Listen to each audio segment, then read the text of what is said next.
Hey everybody!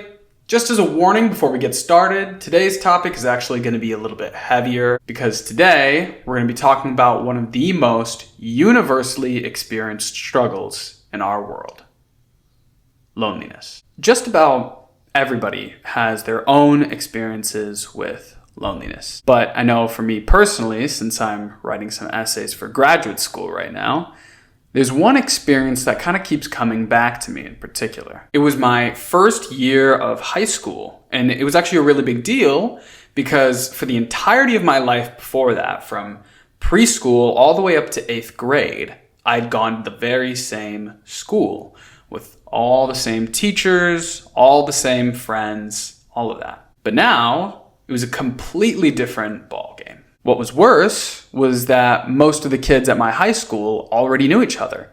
They had gone to middle school together, and by the time I got there, they'd already formed these close-knit friend groups. So I was there still as this kind of awkward kid trying to figure out where he fit into all of it. And there was one thing in particular that I remember really deeply from that time in freshman year. It was just about every day after the bell let everybody out from their classes and everybody's getting ready to go home, most of the kids would kind of line up around their lockers. You know, maybe they'd make plans for the weekend, maybe to hang out after school, maybe they'd get ready for basketball practice. And I remember I felt so shy and so worried about talking to people that actually I had this old standby I'd come up with. I would pull out my phone while I was walking in the hallways and I would send a quick text off to my mom. Essentially, it would be along the lines of something like, "Hey mom, school's finished, excited to see you," or something like that. And the whole point of what I was doing was to look busy. In case anybody saw me from across the hallway, maybe they'd think I was texting a friend or doing something important instead of just walking around and not having anyone to talk to. And during that time, like most of you can guess, I felt lonely. Now, the reason I bring this up is because I know I'm not alone in feeling that way. To me, it almost seems like our world is experiencing a chronic problem of loneliness. And it can be manifested in so many different ways. Maybe you feel lonely because you don't have a good support system. You're looking for a group of close friends. Or maybe you're feeling lonely because you're looking to be in a relationship and you're still single and you haven't really found anybody yet. And in an age when people are more connected than ever through social media, people still feel alone, neglected, and unwanted. And this is a big deal. Loneliness is one of the most debilitating yet stigmatized problems in our world. If you don't have anybody in your life that you feel like you have a meaningful connection with, it can almost feel like life itself is meaningless. Almost like you're going through the motions, without any rhyme or reason to it. More than that, loneliness is exhausting. We can try to change everything about us in an effort to make people like us. And sometimes even that doesn't work. And so we're left tired. We're left exhausted. We're left questioning, what's wrong with me? What did I do?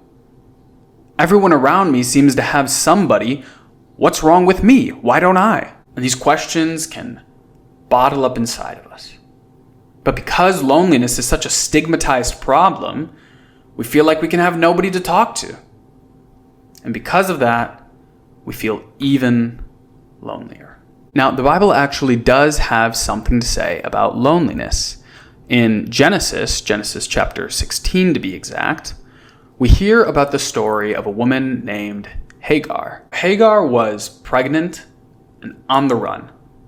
She felt the same way that a lot of us do. Alone, neglected, and unwanted. Now, in the midst of her suffering, her loneliness and fear, the angel of the Lord appears to her, and he says these words: "The Lord has heard your misery." And God protects her. God provides for her. And Hagar, in response, calls him Adonai El Roy, which means the God who sees me. And the good news is that this same God, this God who saw Hagar in her misery, who protected her, who provided for her, this same God sees you. He loves you, and not just loves you, but he adores you. He treasures you. And God has the boldness to not just love you, but to actually like you. He's interested in you. He's invested in you. Your passions, your interests, your hobbies, he cares about those things. The movies you love, the sports you love, the foods you love. He knows you and cares about you. Now, I understand that these words might not seem like a lot right now. It can be hard to believe them, especially if everything in your life seems to be going wrong. But what's always given me comfort is to know that these words, they are true. They are completely, clearly, unequivocally, endlessly, unchangeably true. They are truer than the sun in the sky or the ground beneath our feet. And even if those one day pass away, this truth will not. God's love will not. No matter what I believe, no matter what I feel, no matter what this world tells me, I know that it's true.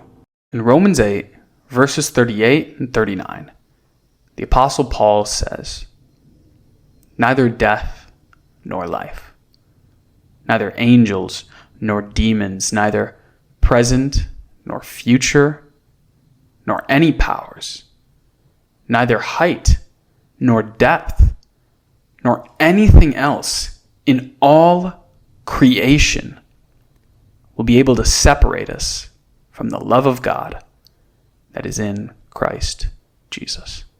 So remember today, you are never alone.